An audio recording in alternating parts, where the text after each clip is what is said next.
Okay, so Safe Section 9 was a group that was started about a year ago.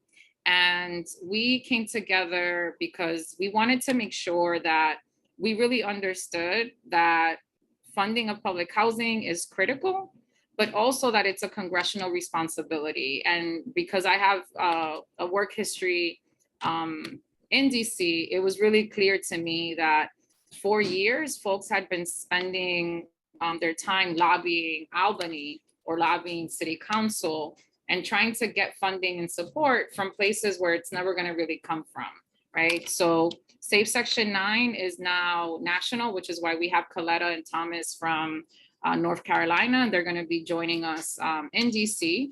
And then we also have people in Memphis, and we've been working with organizers in Boston and Oakland to make sure that their tenants also get to participate in this discussion. And we really focus on the fact that Section 9 is a congressionally established program.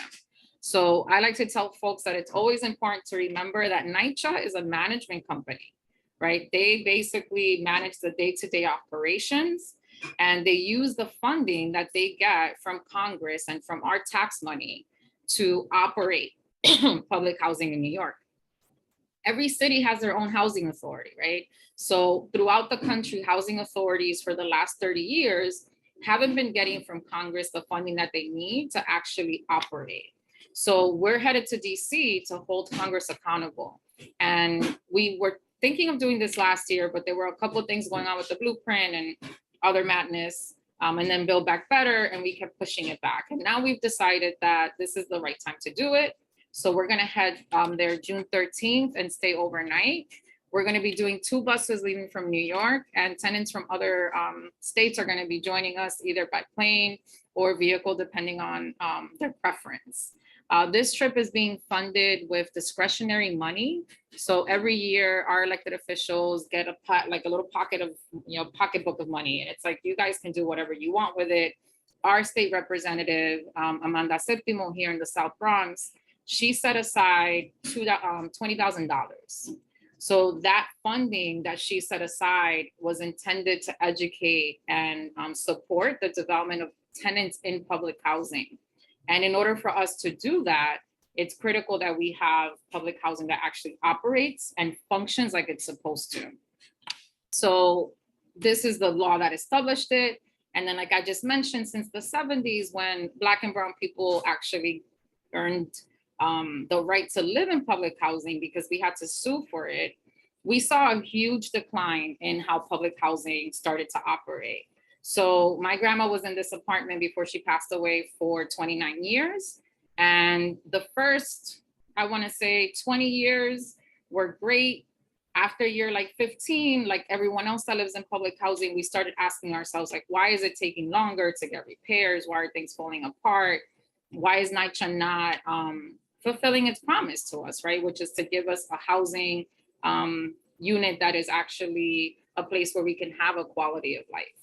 So because they have been letting us live in these conditions, and like I mentioned, Congress is our owner, right? So Congress created us, and they created this program because they understood that people that have limited financial funds still had a right to have housing that allowed them to live with dignity. But for a long time, no one has actually been asking Congress to fulfill their duty. And we actually are hearing back that some Congress people will tell tenants that they have nothing to do with the funding for public housing, which is a complete lie. Because Congress is basically the person that decides, or as a group, they come to an agreement on where they want to spend our money. So funding for education, for roads, for public schooling, for health, for housing, all of that is Congress, right? And they just decide which account they want to issue it to. What's been happening over like the last, since 2008, when Obama became president, and around, I think 2010, you guys can help me, we really saw how there was like an influx of private interest into housing. We have a limited amount of land, right? So for people that make money off of land and owning property, public housing is really attractive. So different programs were created that all basically brought in a private landlord or housing manager, still benefited from taxes, and work to give us quality housing. But what those programs do is that they get rid of the rights that we have as Section 9 tenants. And oftentimes, because we're so focused on the terrible conditions that we're living in, we forget that these rights are really dope. So one of the ones I like to highlight, let me take a drink of water. One of the ones I like to bring up is during COVID, a ton of people found themselves losing hours, losing employment, facing financial challenges, right? And when they started falling behind on their rent, their landlord was like, don't know what to tell you. You owe me a certain amount. We have a lease, and that's a contract, and you need to pay me.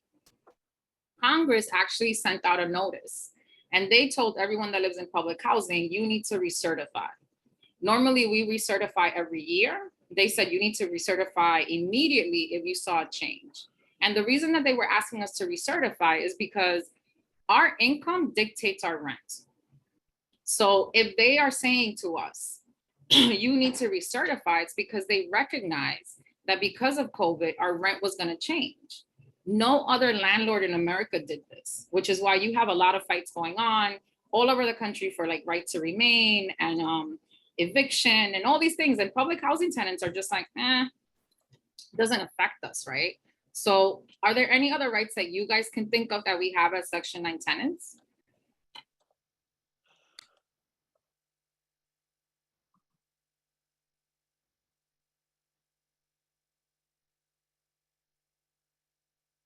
Thomas, can you think of any rights?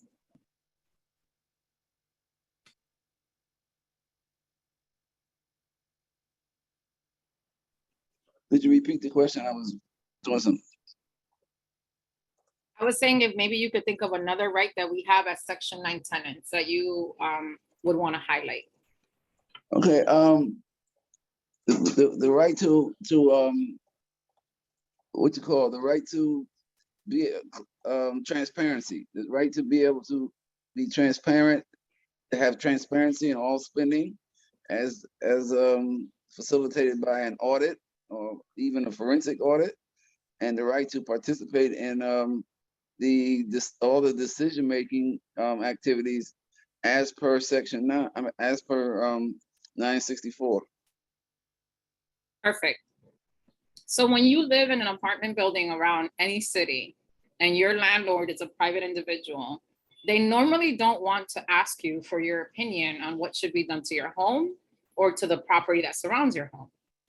They make decisions by themselves. Section 9 actually lets us be a part of that conversation.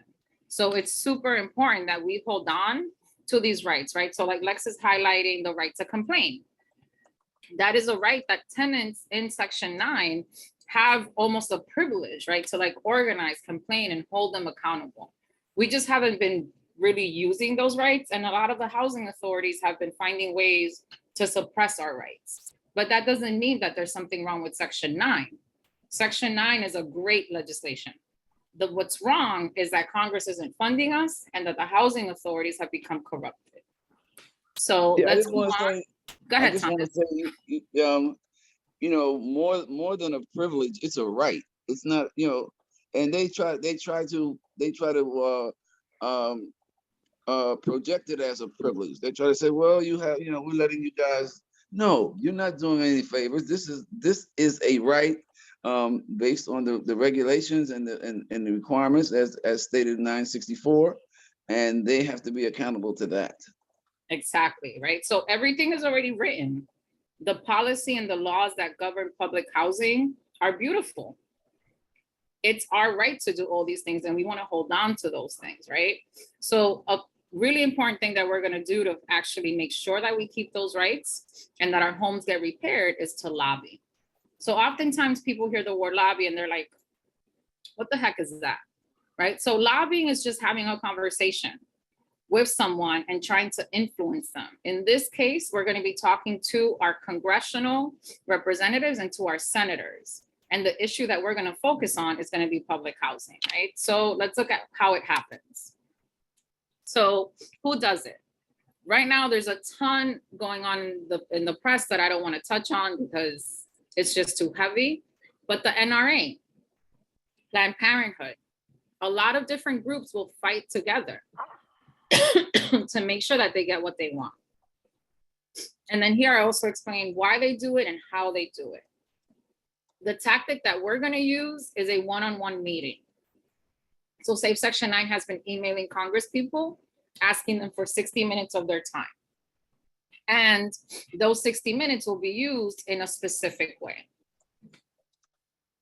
So here's the meeting guidance. And I'm going to ask Coletta if you can read this out, because I'm choking for some reason. So if you can help me out for a second. I got you, Queen.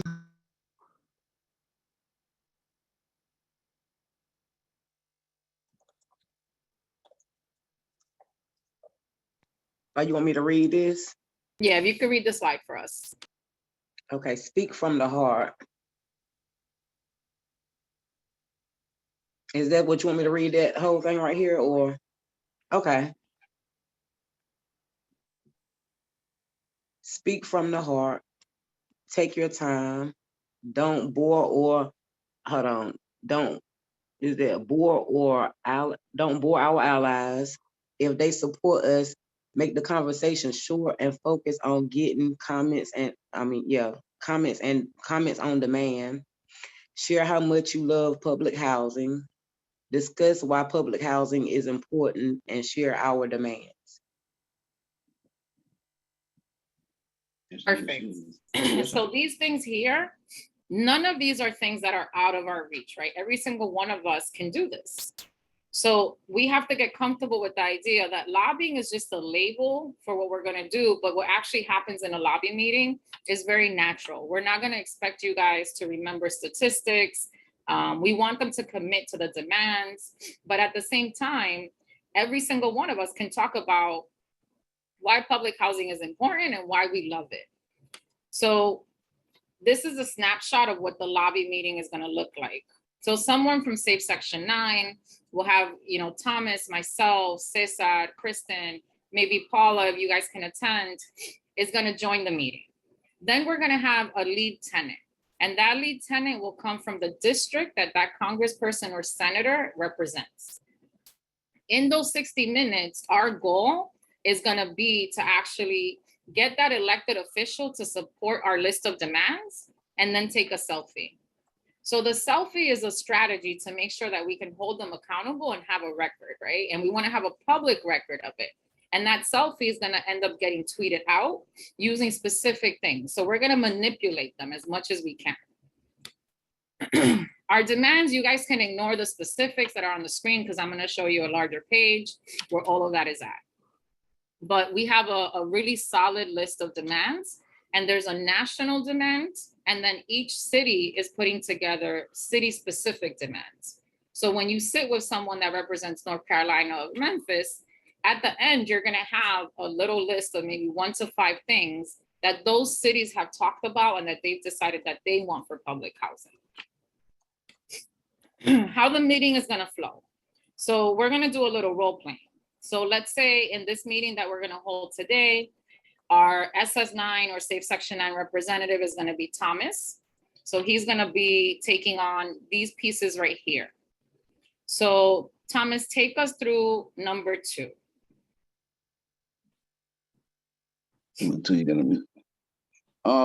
Number 2, say Section 9 representatives will cover our mission to educate and activate tenants to save Section 9 nationally across the U.S. as a personal. Oh no, that's okay. That's it. Our mission to educate and activate tenants to save Section 9 nationally across the U.S. And now you're going to do your personal introduction, so you can go ahead and introduce yourself. Okay, so you want me to do an introduction? Yep. Okay. Good afternoon, Your Honor. So and so. I guess that's whatever the senator's name is, right?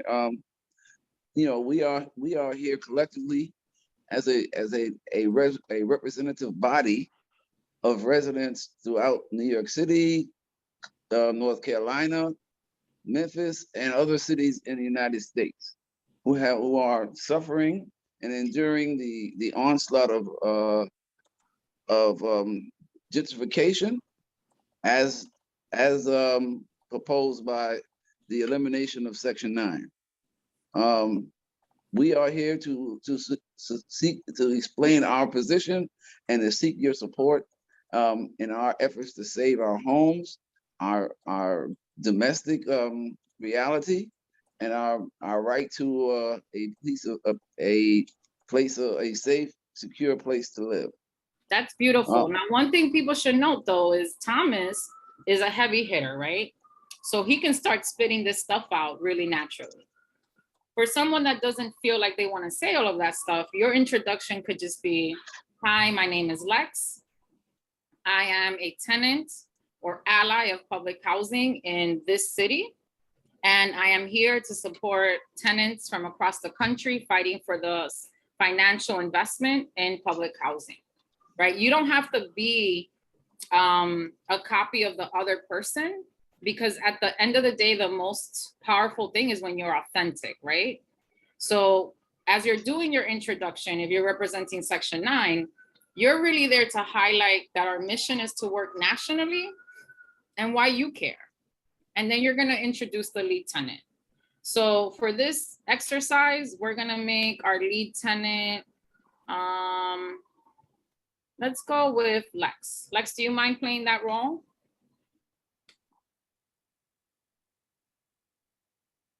Of lead tenant?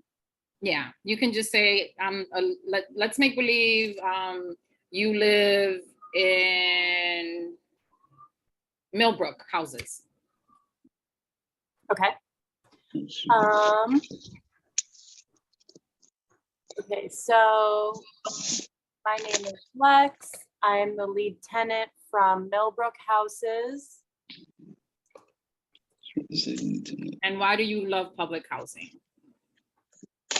And I love public housing because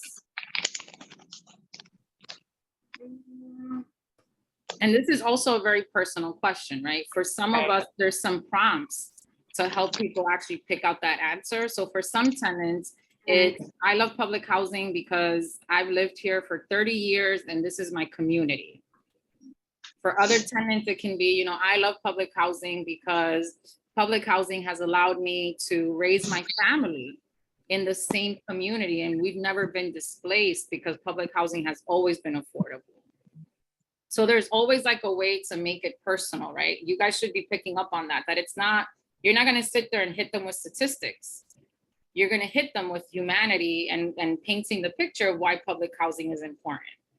So after we have those two introductions, we'll say Section 9 representatives. So Thomas, in this case, is gonna introduce the lead tenants and any tenant that's in the room. And then after that, the elected official and the staffer will introduce themselves. Then Thomas is gonna take control back of the meeting.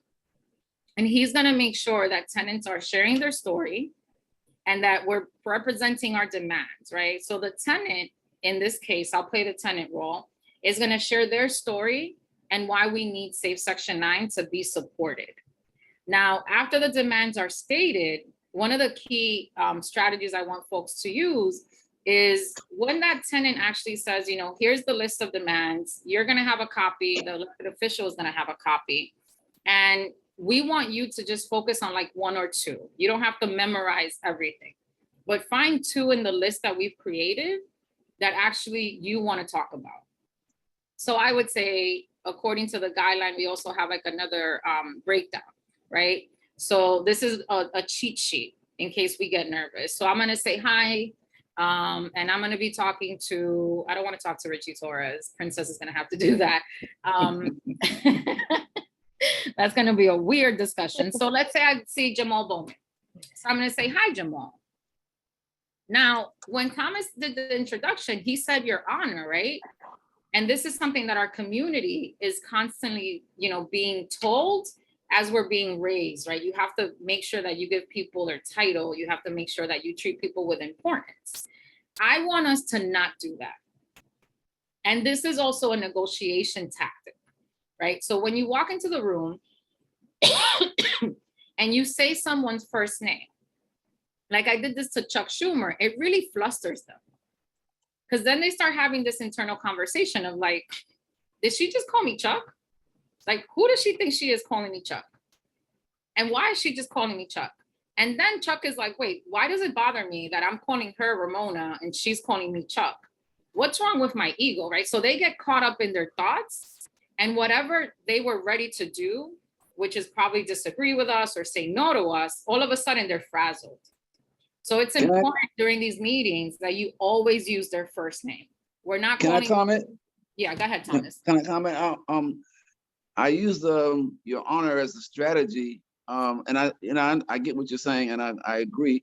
But I think in some instances, when you don't want to disarm them, you want to like keep them in the flow until you ready to put your throw your demands on them.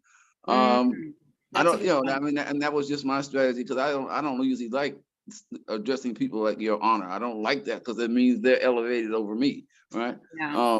But if I'm trying to manipulate them and get them to be on my side, or get them to be sensitive to what I'm saying, I want to remove their ego issue, right? Yeah. I don't want them Yeah. to get caught in that. But Yeah, I mean, so that's those are two complementary techniques. Basically, what we're doing is we're either making them fumble by throwing the ball without them being ready, or we're handing them the ball, which signals to them that we're willing to have a positive exchange, right? So if your senator or your congressperson that you're sitting with is someone like Maxine Wright, of course, right? Maxine is a huge ally of public housing. She's actually not going to be there while we're there, which is really sad. But we're going to meet with her team. So we're definitely going to make sure that for someone like Maxine, we consider that tactic. But for someone like Richie, who's been negotiating the blueprint behind our backs, hey, Richie, is what he's going to get from a Ramona, right? And it's important that all of us get comfortable with that idea, because what's been happening, so what's been happening is that we have been conditioned to treat people with this sort of respect and deference when they haven't earned it, right? So like coming from the Department of Defense, in a lot of the engagements that I would have with other countries, I wouldn't use their titles. And I would also do that in my building. Like I would call people at the headquarters by their first name, and it would trigger them, and they'd go like get frazzled, and I'd be like, you need to chill, because I didn't even know what your title was. Like, why are you coming at me with all this personal angst when you need to chill, right? So in my introduction, I'm going to say, hi, Jamal, my name is Ramona, and I live in Mitchell Houses, and that's in the South Bronx in New York. My family has been a part of public housing for now 33 years. My grandmother lived in the unit that I'm in now for 29, and she absolutely loved public housing. And because of that, I love public housing. You know, public housing has made it possible for me to get through high school, go to college, finish grad school, even get to Harvard, because I always had housing security, right? And this is something that's critically important to me. I want other people to have that experience, because always knowing that I'm only going to pay 30% of my income has made it possible for me to actually start a small business, even as a disabled person. And I know that no other housing in America is going to do that. And that's my introduction. But each of us is going to have, as a tenant, a very different introduction. Then we go into how we present our demands, right? So I'm going to share with something you real quick. Yes. Yep. I just want to say I agree with you on personalizing it and taking away the labels, because once we give a person a label, it kind of makes them feel like they, you know what I'm saying, we're beneath them, or you know what I'm saying, we have no place, and in reality they work for us. You know what I'm saying? So when we give them more power over us, when we're the ones that they're supposed to be working for, because they're working for the people, and we're going around saying, oh, Mr. Congressman and Mrs. Legislator, could you please No, we're here to represent the people as a collective, and these are some of the things that we feel that we need to sit down and re-strategize with you as a team. Because right now they're not working for us anymore. Yeah. We need to kind of go over the plan line by line and kind of strategize together and see what's going to work for us and what's not working for us. Because, like Thomas said, if we're not at the table going through this with you, then you're continuing to make decisions for us. And those decisions aren't logical because we have some productive people who have come out of public housing. Mhm. My brother himself got an award and actually did a speech for public housing because he went to college after going through high school with public housing.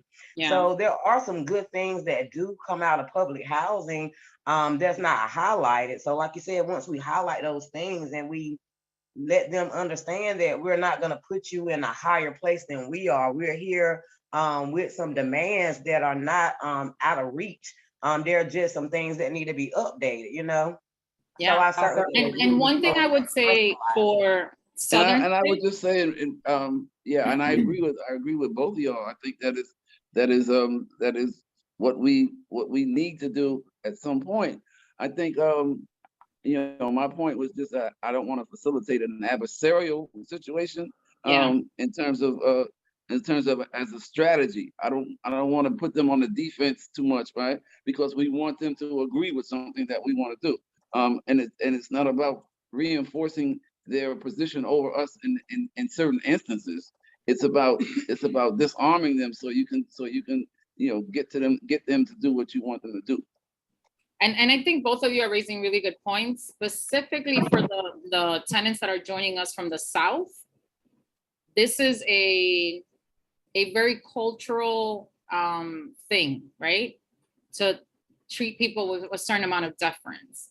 But what we've seen, even in looking at like how we want to do our lawsuits and what cases we can actually present, is that the racism that we all learn about when we study the history of housing, right? When we made our video and when we do our teach-ins, that racism continues to be concentrated in the states that you guys are representing.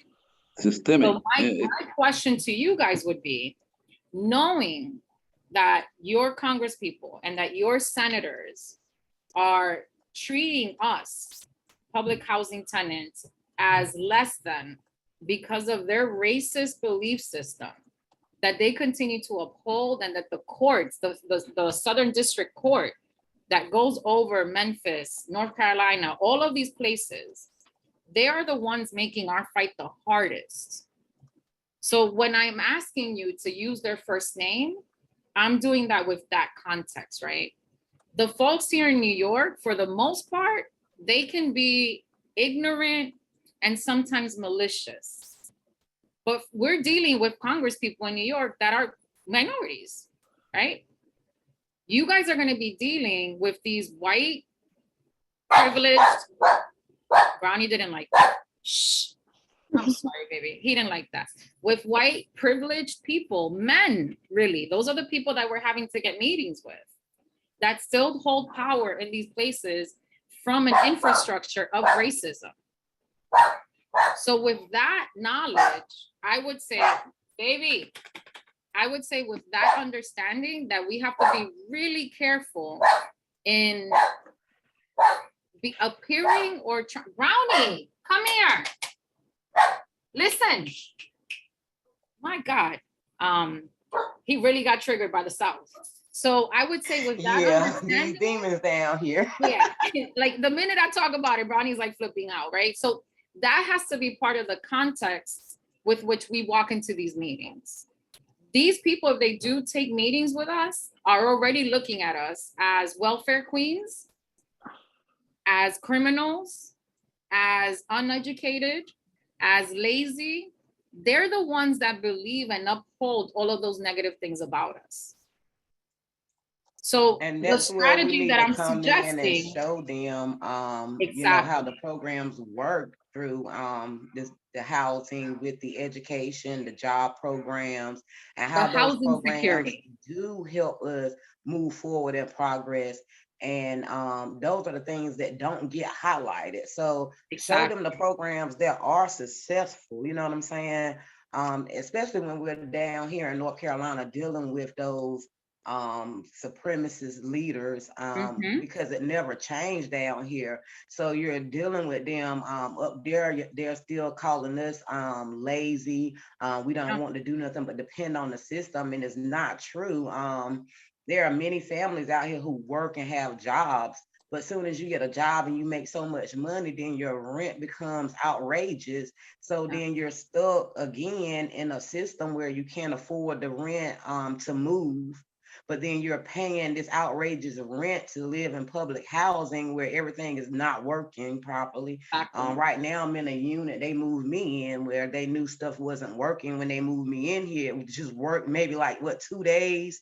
And then all of a sudden, it's like it went to hell, but I've been reporting it since I moved here, been documenting it.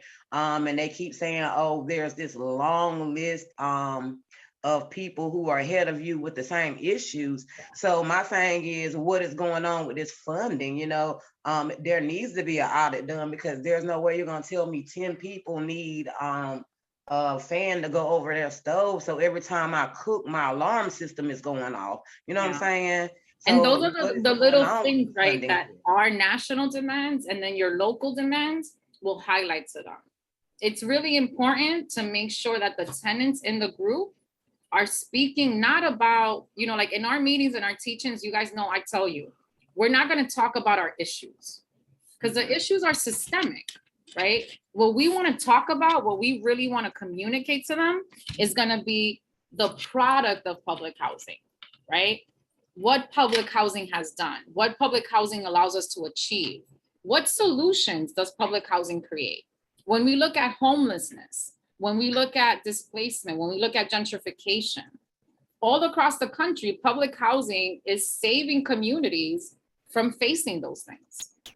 So when they talk about there's a shortage in public housing, there's a shortage in affordable housing, we're gonna have the statistics. That Safe Section 9 representative is gonna have a specific set of talking points that speak to the things that public housing does. So the tenants really are gonna be a representation. So one thing we should always remember is, like, when we see politicians talking, you see even the president will do this. They'll be like, and I want to introduce you during like the State of the Union. I want to introduce you to Maria from Westchester. And, I was talking to Maria about the importance of healthcare, because, it got to the point where Maria was going to lose her house because she couldn't afford her medication. They love to talk about a person. So what we're doing by saying, my name is Ramona, I come from Mitchell Houses, I've been able to get to Harvard Kennedy School because of public housing. I'm giving Jamal Bowman a talking point where when he's now debating against someone that doesn't want to support public housing, he can say, well, what are you talking about? Because Ramona from the South Bronx, and then you become that example. For too long, our elected officials haven't had good examples. They've been focused on the welfare queen. We're going to replace the welfare queen with all of us, so that when they're speaking in the future and they come out in the press, when they have to talk on the floor, they're going to talk about the tenants that they're going to meet during our trip. Because statistics get really like mucky and they're not sexy. But talking about an individual saying, and here's Thomas who worked for NYCHA for all of these years, and now he's working to make sure that in North Carolina, tenants are allowed to create associations, because that has not been happening for the last 20 years, right? And then in that talking point, you're talking about a human being and something positive. So that's really what we're going to leave them with, right? So the demands. Created shelter for my daughter during COVID, and I was able to help get her college through being replaced through public housing, something like that. Oh, there's a Coletta, there's a echo behind you. I think because you guys are in the same room. But let me go to the next slide. I want to make sure that we get through the whole presentation.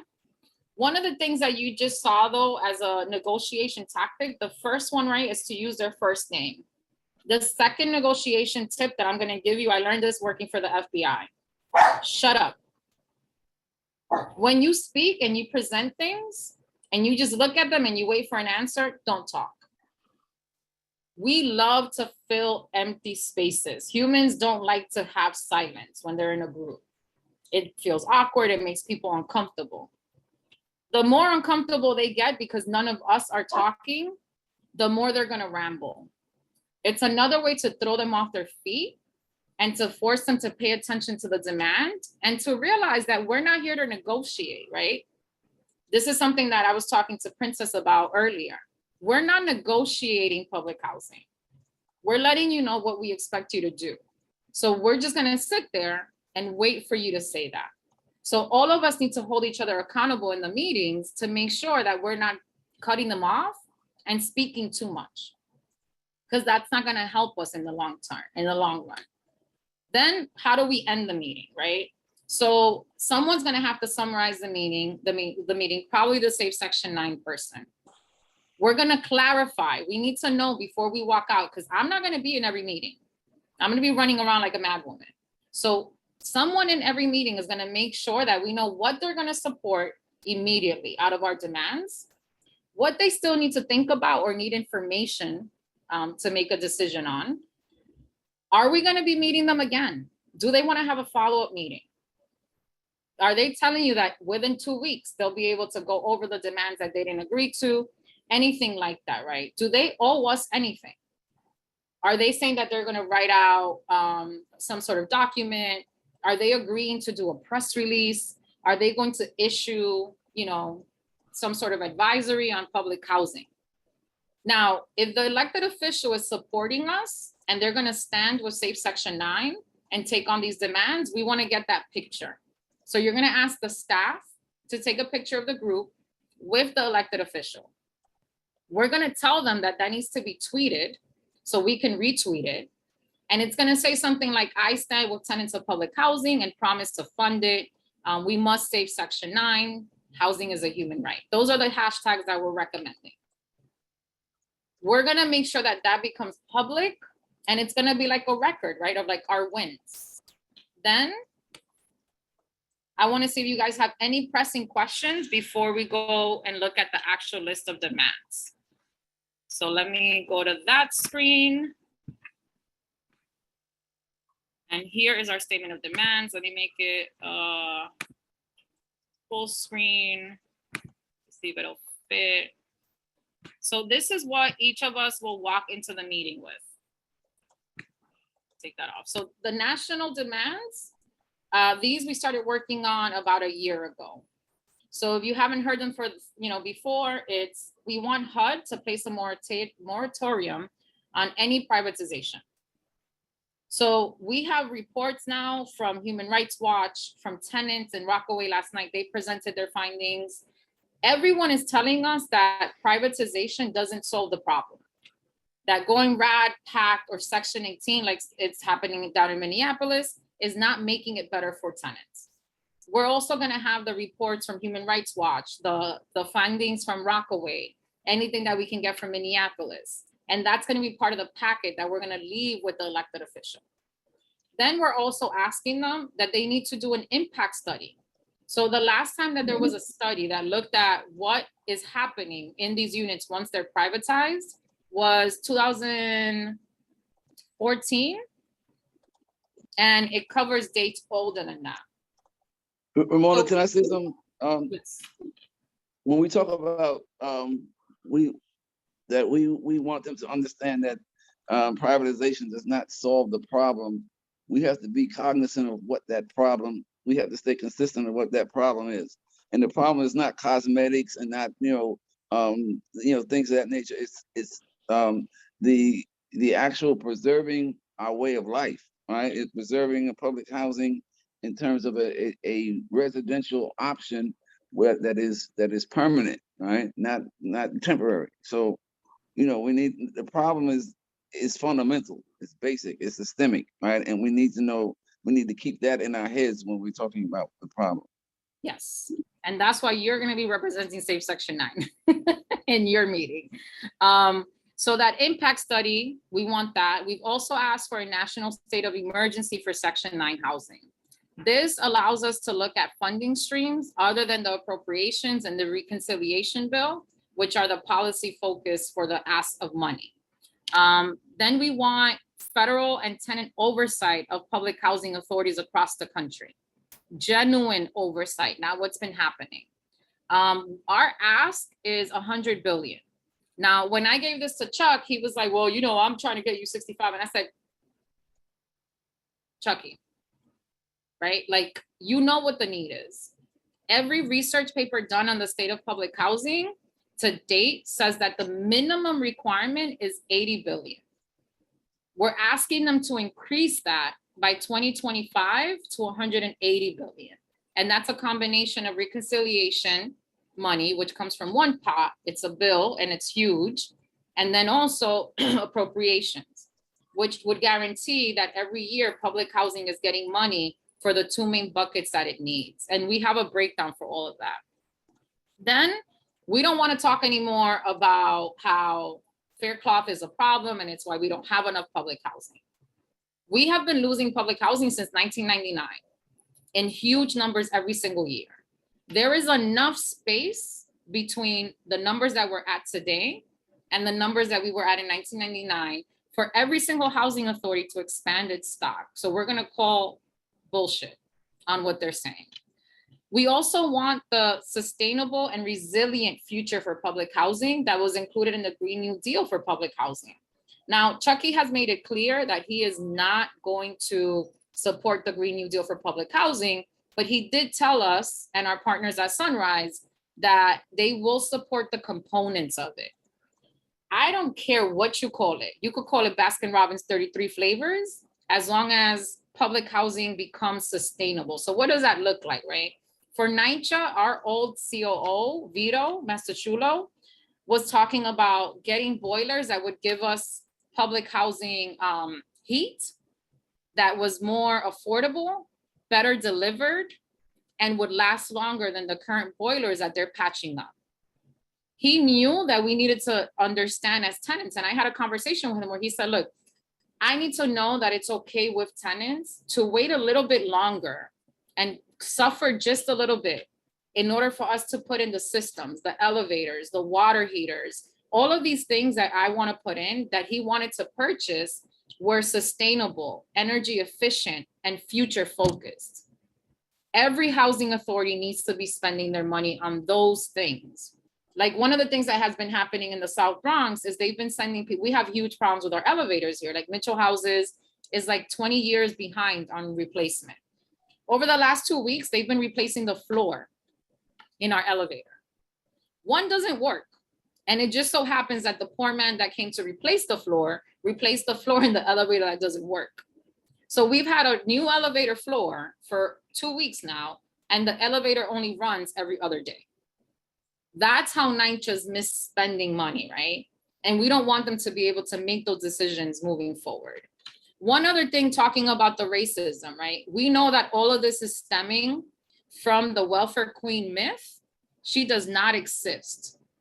And to this day, even in the Build Back Better plan, they included sections, and we note the section because I like to feel like I got receipts for everything. This section actually talks about our communities, like if they don't function, like if we're broken, like if we need to be gentrified in order for us to function. And we're saying no to that. Our communities are thriving, we're resilient, and we're badass. We just don't get the support we need. Now down here, let me watch the time. Okay, 12:55. So down here, we have the New York City Statement of Demands. These are the things that up to now, we've been working on presenting specifically for New York City. Memphis is working on their demands. North Carolina is, and hopefully every city will have something that's specific to them. A key one for New York City is we need to fire Greg Russ. Because if you don't uphold the principles and the promise of Section 9, you shouldn't have this job. So these are the demands. Now, some of the specific policy stuff that we've been working on is this policy strategy right here. Oh, wait, I opened this again. So this is the policy strategy that I developed with a few people. So in here, we talk about the money and the objections to some of the things that Chuck Schumer and other congressional people are bringing up. So Build Back Better, I told Chucky, that's not the answer. because it doesn't give us enough money. It's only doing 40 billion, which means that half of us are going to have safe homes. What half, right? Am I supposed to divide my building in half and tell the 50% of tenants across the hall that they don't get to use a good elevator, that they don't get to have hot water or heat? So no, it's not acceptable. There is money because they keep finding money for other things. And that's one thing that we all need to understand. America has money. We're choosing not to invest it in public housing because of racism, because of the history. So we're not going to accept that there's nowhere in America $80 billion. That's and not to that point, I think it's important to realize that how we make public housing a priority, just like NRA makes their guns a priority. When you lobbying, you got to figure out how do you make what your platform is a priority.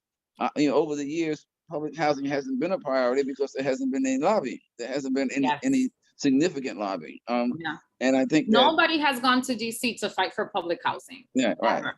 So they figure, well, we can get away with marginalizing, continuing to marginalize them because nobody's addressing it. And exactly. And then from an economic perspective, their perspective is that what they do for public housing is philanthropic, right?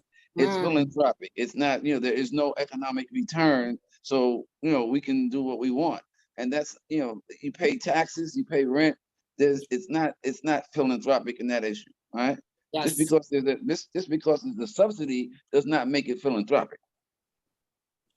And that's really, one of the things that we also do later in this document is I've been linking public housing, thanks to Coletta, to homelessness and to other tenants to affordable housing. And this is a document that I've been working on with Human Rights Watch. And they've been going around the country and giving me feedback on what are the ways that we can present public housing as a national solution. Because that's what Thomas is describing, right? Like, how do we make public housing the answer to these problems and make sure that they understand this? So like Build Back Better also had $1 billion in TPV vouchers. For those of us in New York and other places facing Section 18, TPV vouchers are going to privatize our homes. So I'll be damned if you're telling me that there's no money for public housing, but then you're going to throw $1 billion at TPV. Then when we look at the budget that Biden put forward, we're only getting 5.06 billion, right?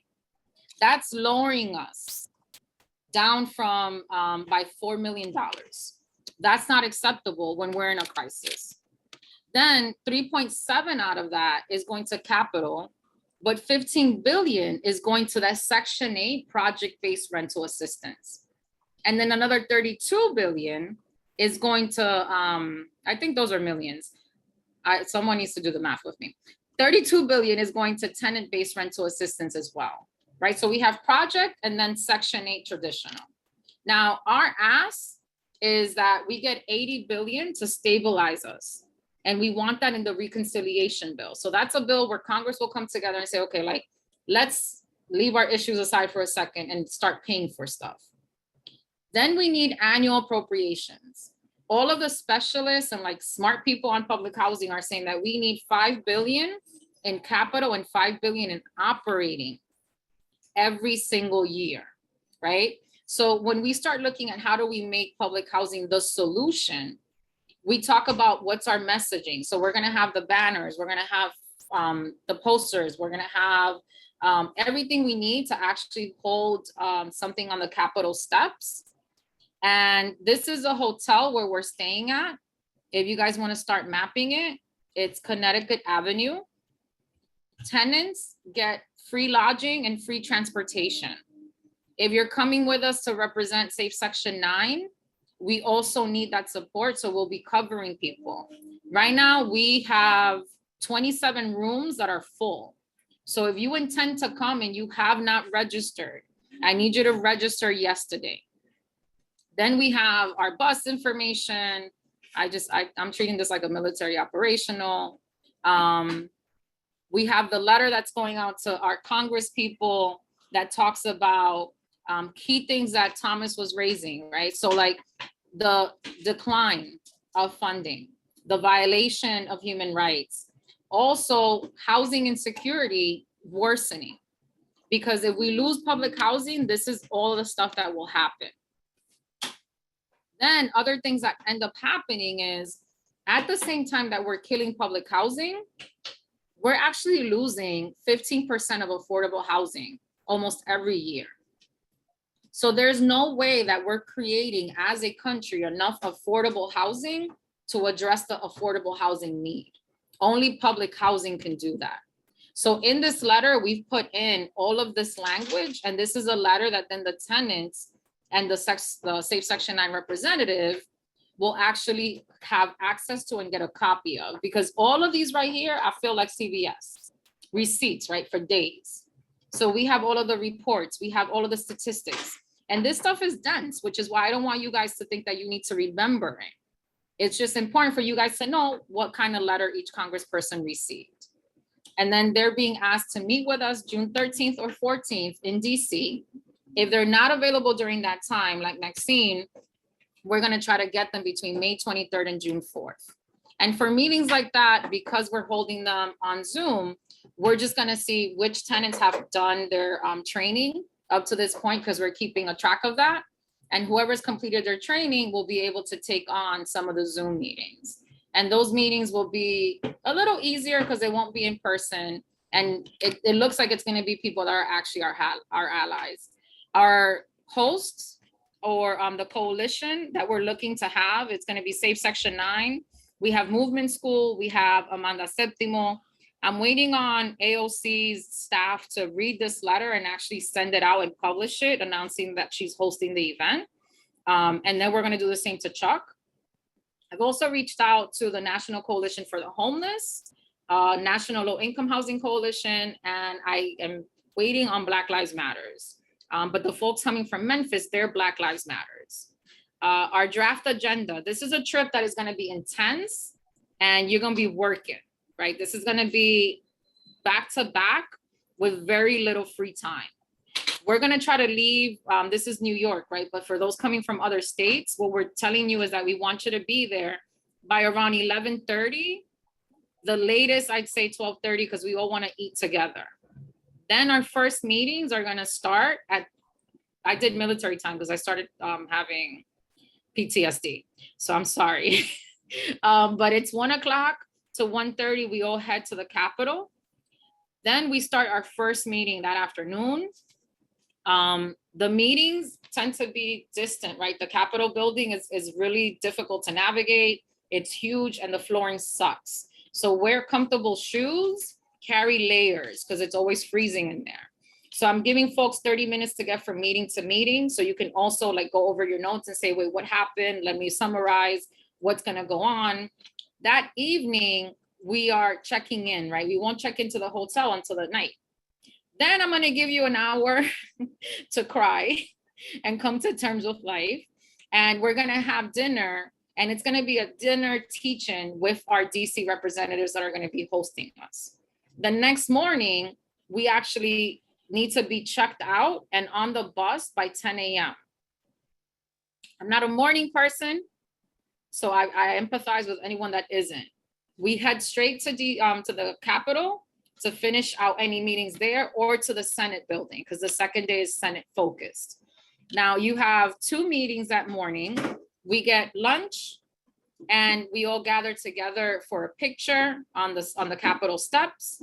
You get a 30-minute break to reapply your sunscreen. And then we are supposed to be having a roundtable with leadership, specifically Chuck Schumer. By 4:30 that afternoon, everybody starts getting ready to depart in whatever way, or bus, train, airplane, whatever you use to get there. So that is a snapshot of everything. Let me stop sharing and I'll check the chat.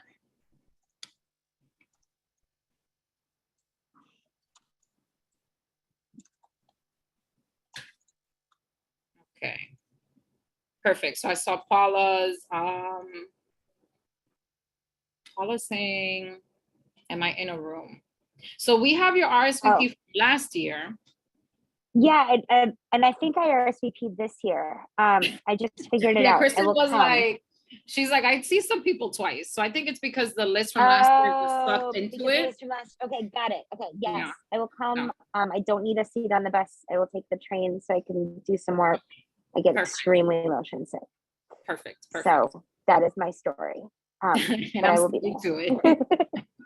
So I know that this is like a ton of information, but again, just remember, as a tenant and a Safe Section 9 ally, your job is to make sure that you explain why public housing is important, why you love it, and why it needs to be saved. And all of us can do that without using any handouts, without using any paperwork. That is something that we can naturally do at this point. So while it seems like it's a lot and it's a lot of tension and it's a big deal, it is a big deal. But your homework is to be yourself, right? And to use your story and to use your story to defend public housing. So I'm gonna stop recording so we can talk a little bit off recording.